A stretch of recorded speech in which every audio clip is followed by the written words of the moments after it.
be interactive somewhere along the line. I will ask some questions. Please join in. And it's a few slides. So again, I've introduced Caroline Logemba. I've worked with IJ for a few years before she moved this way in this story. So we'll start with, let me see if this is working. Oh, I have to be there. That's why I said if I use the mic, I'll be bouncing back and forth. Technology is crazy. Sometimes it works, sometimes it doesn't. Which one is going to work now?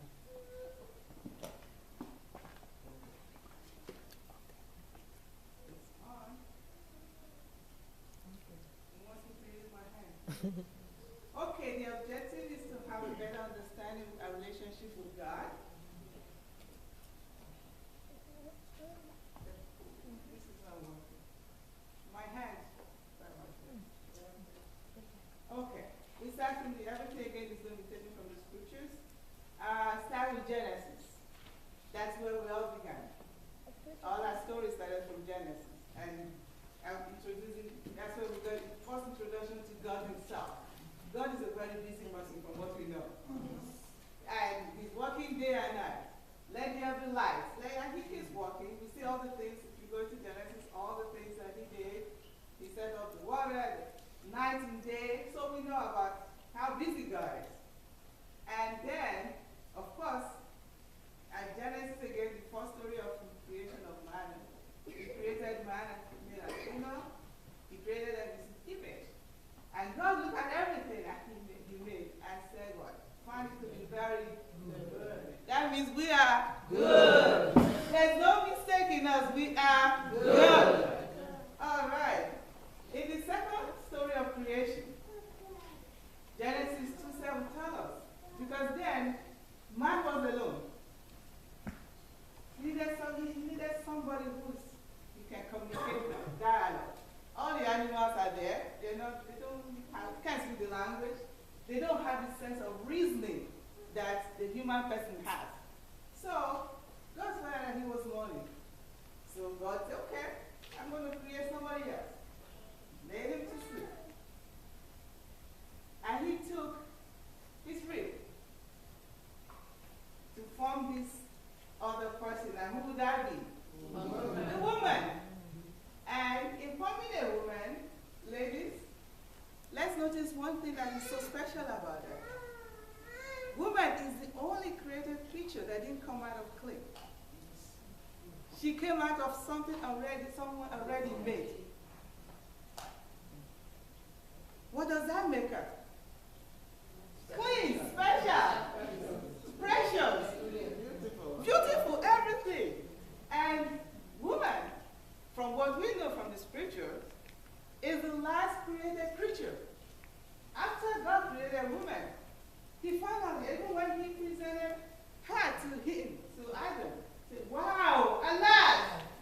And he came with joy. And you all know, if you are an artist, you've done something, you keep working. And again, remember, while creating woman, Adam was sleeping. No interruption. We don't know how long it took him, but for what I know, he took his time and created her. Because, of course, God knows the function that she was going to do on earth. So, his last created creature is the what? And what would you call it? I'm looking for a word. Masterpiece. Masterpiece. Who said it? Masterpiece. Who said masterpiece? Thank you. The masterpiece. Hallelujah. The creation of. Okay, we got that. The masterpiece, the best of the best. So everybody, please turn to the lady next to you. You are the masterpiece. You are the masterpiece. The best of the best. Scream the like crazy, some of the time. But, like in everything, the masterpiece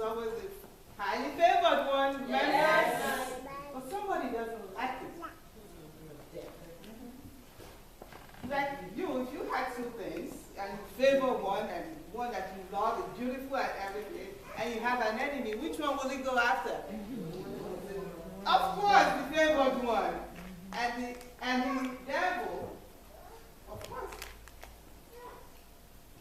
is a destroyer. And he wants what? He wants us.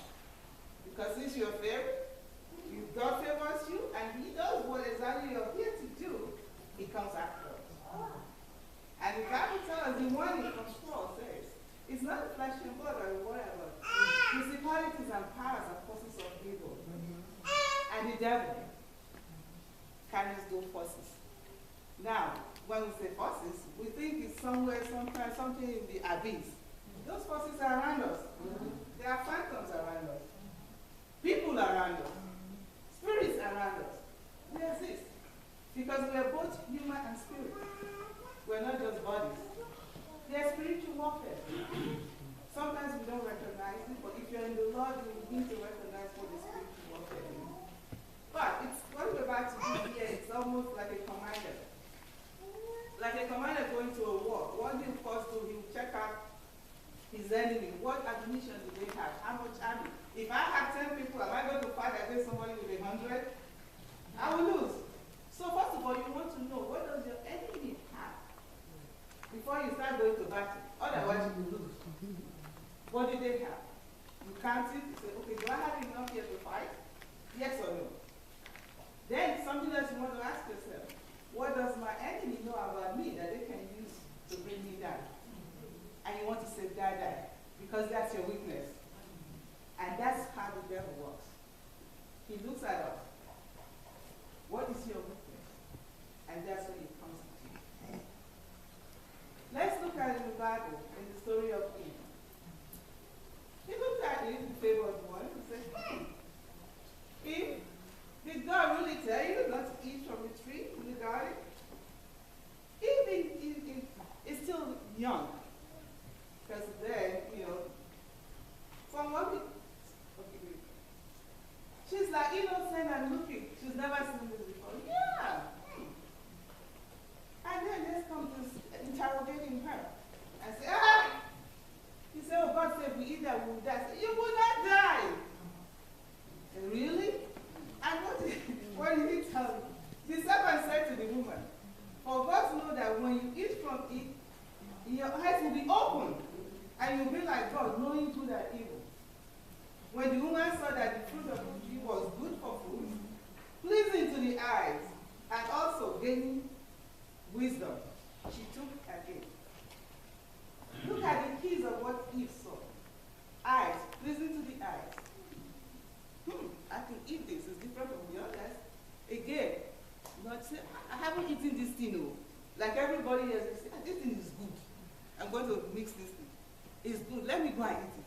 And above everything, the last thing, gaining wisdom. And the devil had told her, God does not want you to be like. What do we want? We want to belong somewhere.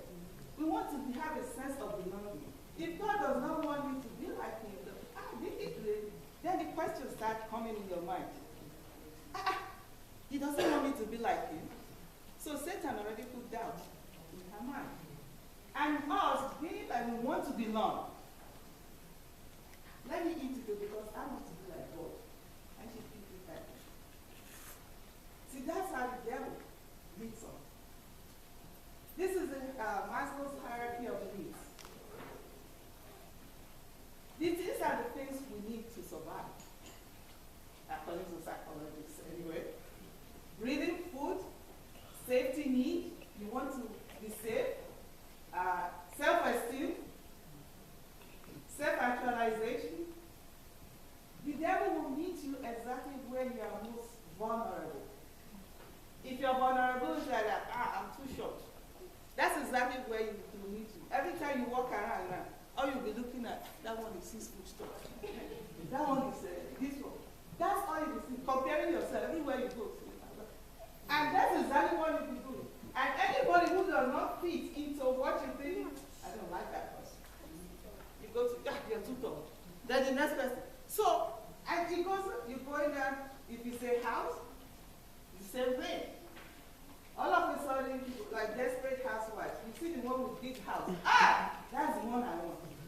Whether you can afford it or can't afford it, it doesn't matter. That's the one you want. You go home, fight at home. Did you see Mrs. Bankola's house? They have 3 backyards. They have problem. And that's it. The kitchen, which is your office. It's so loud. It's all that. That's the one I want. And that's where you now come. And the more once you put that idea in your head, every day you are passing by, that's where you'll be looking. Look, they've added one more thing. Then you go home, you look at your own. What is it now? How come we can't buy a big house? You were happy all this time until you saw that house. Now, every day. And that's the forces of darkness that comes into your, it takes root. And it goes with everything. If it's shopping, the same thing. If it's household, the same thing. Children will go, my parents don't love me. And you haven't told me I love you. So they are teaching you, it's not enough, you don't love me. And they go outside. If anybody just say everything to them, then they start crying. Nobody loves me. Nobody loves me. That's all that. The devil is very cunning. It's tricky, tricky and smart too. Very smart. So he makes us exactly where we are coming and start capitalizing on it. Very opportunistic. The devil is very opportunistic. Don't take it for granted. And that's why the Bible says, like a roaring lion. And what is a lion? Devour. The lion is loud, strong, and that's how the Bible describes it. So he's not playing, folks. He doesn't play. It's a trust issue. Do you trust in God? Yes. And this is where it comes in. You really trust in God. Because he's going to come to tempt you. He's going to come to remove everything. Because that's his, he wants to remove you. He wants to draw you away from God, and he's going to destroy that trust. That's what the devil does. That's his job. When he went to Eve, that's what he presented to Eve. To make Eve doubt her relationship with God. And that's how she fell. On the flip side, if you look at Mary, when the angel appeared to her, of course she was like, I'm a virgin, how am I going? She didn't question the her existence. She just, how am I going to get pregnant? Because she knows you need a man to get pregnant. So how am I? Of course it was explained to her. And once that was explained to her, she said, I am the handmaid of the Lord, let it be done. Now, the devil, this is how it works. In our age, you say, wait to what am I going to tell Joseph? Angel, wait to I can't be pregnant. Let me go talk to Joseph first. If Joseph said no, then there's a problem. But because she trusted, that's because she knows. If she's found pregnant, she could be stoned. Back in those days, they don't play with this one. She could be stoned. But because she has to trust in God, and Mary, you have to remember over the history, she has learned, unlike Eve, who was still new, she's still young in her growth. So she was more vulnerable. Mary over history, she has read history. Words have been passed down generation and generation. So she kind of knows a little bit about history, about Elijah, but she's read or she's heard about those things. They passed it on to word of mouth back in the days. So she was able to say, yes, no, I will do this. I'm the candidate of the Lord. Not worrying about, are they going to stone me? Because back in those days, if you get pregnant, if you have no husband, they will stone you. They call you a prostitute. But she wasn't worried about all those. He focused on God. This is what the angel was telling her. That is according to your will. Let God deal with the rest. Ladies, when God calls us to something, it's not for us to be worrying about what is Jacob going to do, what's Mary going to say. Some we like to listen to what other people have to say. We should be focusing on what God is telling us. Let God deal with those people. And when Joseph decided he wasn't going to marry her, it's God who take care of him. So God, he sees everything. So he can take care of all the other people. If your heart calls you to do something and it's righteous, because sometimes our heart tells us to do so many things, but you have to ask yourself, who is benefiting from this? Is it selfish? Is my selfishness that I'm doing this, or will this act benefit me and others? Always remember, we're not here to live and exist and eat and drink and carry on, and that's it. Your existence goes beyond that. You are supposed to involve others because we are in creation, we are hands of God, we are here to help God do things. He doesn't come down himself, he uses us. Yes. So whatever it is we are called to do, we have to remember that, ask yourself, is this just me or for others? Then you know if you're in the right path. So, again, it's a question of trust, and that's exactly why the devil comes to win us away from God. Jesus came in flesh again to tell us, to fulfill what God has started in the beginning. Because like I said, Satan tries to pull us away from God. Jesus came to fulfill our position, to reestablish our position with God. He came in flesh to show us what's our position with God again? We are His highly favored ones. We women are highly favored ones. Don't forget, you are highly favored in the eyes of God. And Jesus came to reestablish that. If it fell, fine. Everybody, all the essential characters in the Bible that fine in the Old Testament, but Jesus came to reestablish our position. Even back then, the women were so considered. Women were considered more than second-class citizens. They were like non-existent. But Jesus, in every encounter with the woman, will take a look at a few minutes. The encounters with women, I've picked a few women. The Phoenician women. Who knows about the Phoenician woman? Anybody? She's the one whose daughter was possessed by demons. And she came to Jesus and said she wanted a cure for her daughter. And Jesus told her, you cannot give the food for the children to the dogs. And what did the woman say? The crumbs. But when you look at that dialogue between Jesus and the woman, the woman was what? Resistant. Another woman said, hey, he just told me go. But she let that go by. That's not her concern.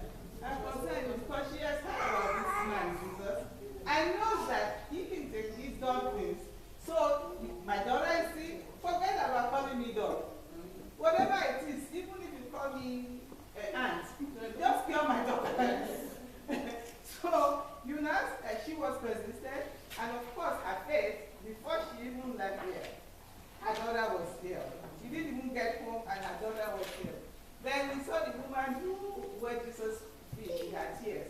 When she came in, the other parents, Jesus was in the house of these rich folks. She came in, just started crying, using her tears, and the people said, if Jesus told this woman, she's a sinner. To them, she has no business even being in that room. But what is, kick this woman out. Of course, Jesus knows what they're talking about.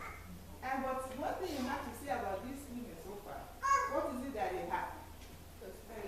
Persistence, what else? Faith. Trust. I'm looking for another word. Who said courage? There. You win it.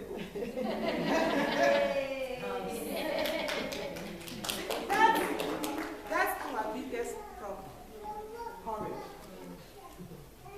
And that's coming from fear too. Courage. What would people say? Even some of us even do it like we're in a seminar or you are in a classroom. The teacher asks a question. You know it though. But you are afraid. If I say this wrong, then somebody will say it. Because I do it. And I say, why did I say it? Will somebody beat you? No. That courage is what keeps us down. We just are afraid to step. We know it. So the women, look at the Phoenician woman, the woman who is simple, she knows she's simple, but she still went in. The bleeding woman, the same thing.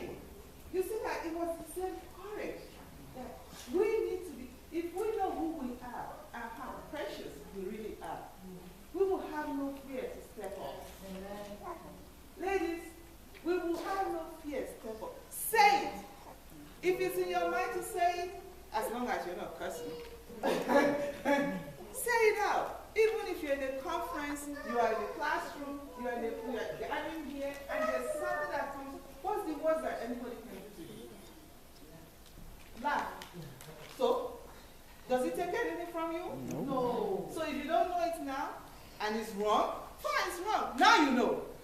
So next time you won't be asking the same question again. Now you know it. That's knowledge. It is fear, that fear that always keeps us. So courage is very critical in our thinking. Let's be courageous as women. Because a lot of times, it is our lack of courage that keeps us down. How do we overcome fear? Trusting God. And that's the word there, courage. Perseverance. Because sometimes we want instant gratification. Now. I can't wait. Now. Wait. He may be delayed, but. Oh, yeah. He is always on time. He may be delayed. He is always on time. I was in an accident where my car rolled over. The bus driver was coming head on, almost hit me. I flipped to the right and he hit me and the car, my car tumbled over. And here all of a sudden, I'm upside down. I almost started crying and I hear a voice says, stop. I'm right here. And all of a sudden, like water poured over. So I was so proud. Then people came. Before you know it, people are passing. The ambulance, the police, everybody was there. And they tried to see them hitting the car and breaking it up. That's the first time I started saying the Psalm 23. In the valley of the shadow of death. And once I started saying that, I was so calm. Even when the police came, Mom, are you okay? He said, I'm fine. And all of a sudden, I'm telling you guys, how about the song? Actually, you can take me out from there. So say, oh yeah, the sunroof. That's where husband and dragged me out of the sunroof. So because I was calm, I was able to be part of the solution. You see how God is there? Because again, He was in there with me. He may be delayed. Okay. Because when I saw that bus coming towards me, I knew this was the end. He was going, and he was on the hill. I was going up the hill, and he was coming down. It turned out that what happened later, from what I find out, he was drinking water, and the water bottle rolled under the brake, and he couldn't stop the brake. And he was just coming down. Well, God didn't stop him there, but he was there. Yes. After he hit me, and then he went down, hit somebody else. But God was there in that valley with me. And he actually spoke to me. He told me, stop. I'm right here. Fear not. I'm right here. And because of that, I was calm enough. Even the EMS people were like, man, you went through that, you're so calm. I was fine, my leg was fine, everything was fine. Even my wig that I had on was still on my head. Because I checked, I did like this. I didn't want to, just in case I have to meet Jesus. No, but he was still there. Just in case, he was still there. I gotta be ready for the Lord. You gotta be bright. I gotta be placed. All right. Now, read and meditate on His word. It's the ignorance of the scriptures, ignorance of Christ. You cannot say you know God if you don't even read it. Not only that, when you read His word, because you don't want to be like a library who just read and keep, you have to put it into practice. They say the beginning of wisdom is application of the scriptures. So we are not libraries that cram the Bible in our head. We have to make sure we put it into practice. Then be willing to walk by faith, even when the way is not clear. Because sometimes we're waiting for something, we just sit down. But you can't stay idle. Because when you stay idle, somebody sitting there, I want this, like that, then will come. The devil's going to meet you there too. I say, hey, you're sitting here. Hey, did you not see that person? Or the negative, what they call the dream killers will come. That thing that you are looking for, I saw somebody who got it and they died. I call those people dream killers. They will give you all the negative things under the sun. All of a sudden, you lose interest. You say, maybe that's not for me.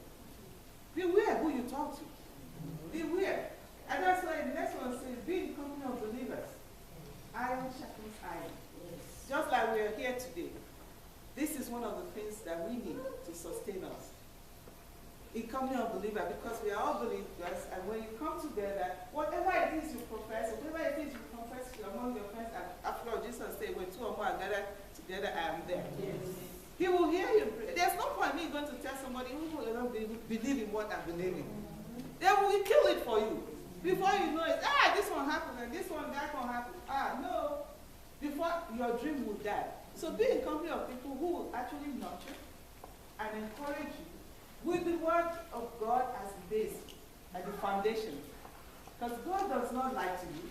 Amen. And he may be delayed, but when your time comes, you will get it. Amen. Be happy with those who are favored. Because if you are not happy with those who are favored, your time will not come. So when other people are favored, it's hard to be joyous with them, because when we are happy with others, our own too will come. Yes. Recognize His presence in everything. Even when it is bad. First Thessalonians says, in everything, bad. In everything. He didn't say in some. In everything. Even if you are in that valley and you're broken, learn to see God. There's a reason why something happens. There's always a reason. If something happens to me now, I say, when you sit back long enough, you will see where the message is. Sometimes we don't see the messages because we're too busy lamenting over our own hurt. It's all, and this person did this to me, and this person did this to me.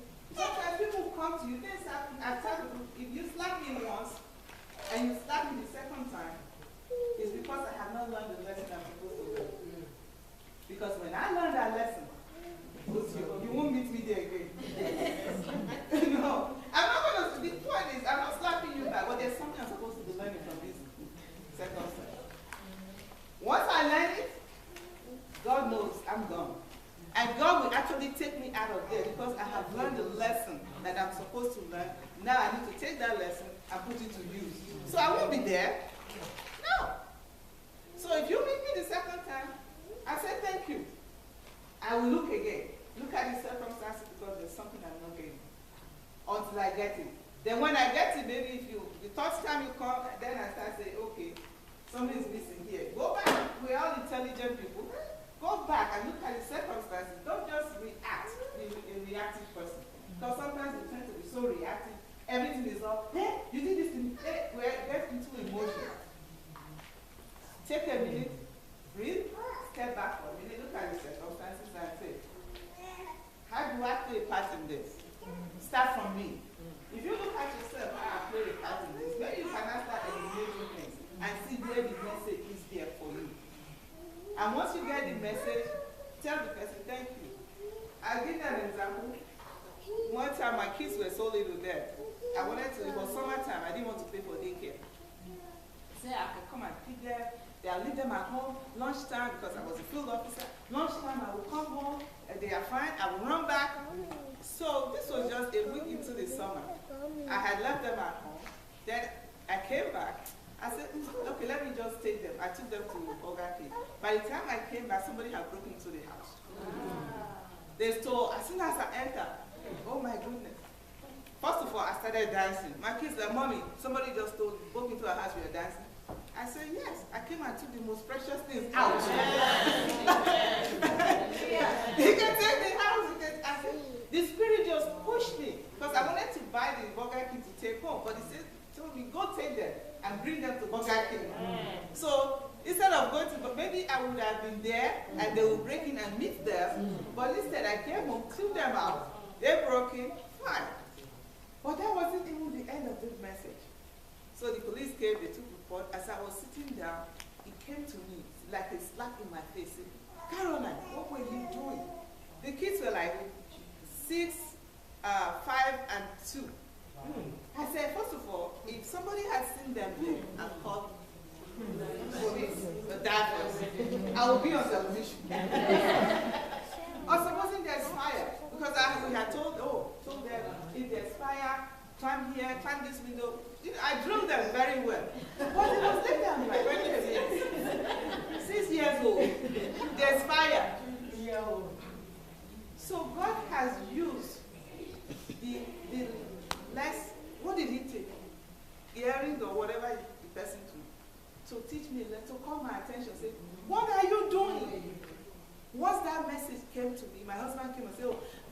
violated. I violated. I said, I better sit down. Violated. Forget it. If the man said, if I see him, I'll say, I better come and take the rest of it. Take it though, because you have come to teach me a lesson. The next quick I went and found it. What did you want to spend it? Yeah. But look at the way God called my attention. Amen. So we have to listen. We have to look, what is the message here? You may think you have a perfect plan. What do we know? But God knows what's going on. God can see everything. Yeah. And He can use anyone and circumstances to get your attention. And if you're still in the whole property, please carry. The most important thing is the kids are safe. Because eventually, that would have cost me more than the house itself. So when things happen, yes, you cry for a few minutes, but you should sit back for a minute and say, wait a minute. What is in this message? Rather than thinking, it is like this person, they hate me. It is mama, somebody, because they don't like me. It's the spirit of this. Then let's not go into that because you're only winding yourself up and causing more chaos in your life. By blaming this one, yes, fine. Then when we actually look, okay, how did this guy get in? So we went and see that the back door was loose. So we fixed it. Rather than me sitting here and start crying, how is the devil who came? Is this one that? No, that's a waste of time. Use your rational reason. There's a message in here. God, this happened because there's a reason why it happened, and there's a lesson, and we should be learning from that. So recognize His presence in everything. Even from those behaviors, let's recognize His presence. Even somebody slaps you, you say, okay, there's a reason for this. Let me think for a minute. And what did I do? Okay, if I did nothing, okay, what did I need to do? So again, you use it to reflect on yourself and your life. You find God in it because you will see the message. So if you drive a high blood pressure up. So fear not. He has you in His hand. Listen, He has my whole life in His hands. He has my whole life in His hands. He has my whole life in His hands. He has my whole life in His hands. Yeah, now let's do it. He's got your whole. Let's go to the neighbor. He's got your whole life in His hands. He's got your whole life in His hands. He's got your whole life in His hands. He's got your whole life in His hands. Amen. Amen. Give yourself TLC, tender loving care. Treasure your life. Every moment is a gift. Yes. It was said this morning, if you're here, you came here yesterday, you worship, you woke up, you're in good health, you're here with each other. It's a blessing because this moment will never come back again. Right. And we're so grateful to be here in this moment, acknowledging, actually sharing this moment with each other is a gift. Yeah. Anybody can find. There's no guarantees. You could hear that I'm gone tomorrow. Because the next moment we have no idea who's going to be here. So now that we're here, this moment is a treasure. I treasure it. I thank you all that I can see your beautiful faces here. It's a treasure. Thank you. Love your life. Why won't you love your life? When you know that the Creator loves you. You are so precious. You are masterpieces. Yes. There is no other way to glorify God than loving each other. Because me just loving myself is what? Vanity. Every minute I look in the mirror and say, oh, you look beautiful.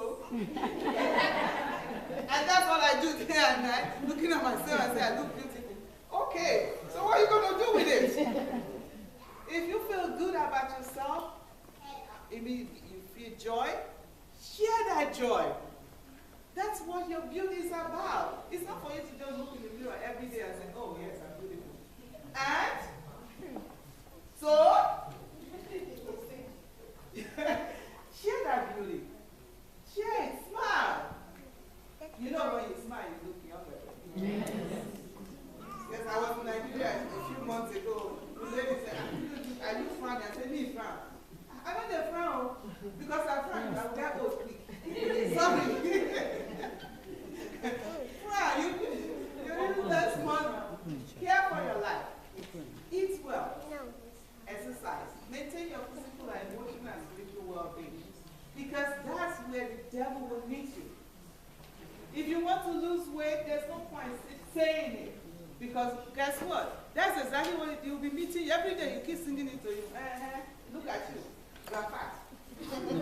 Because that's what is in your mind. If you know you want to, this is what I want to do. Okay, put yourself on the schedule.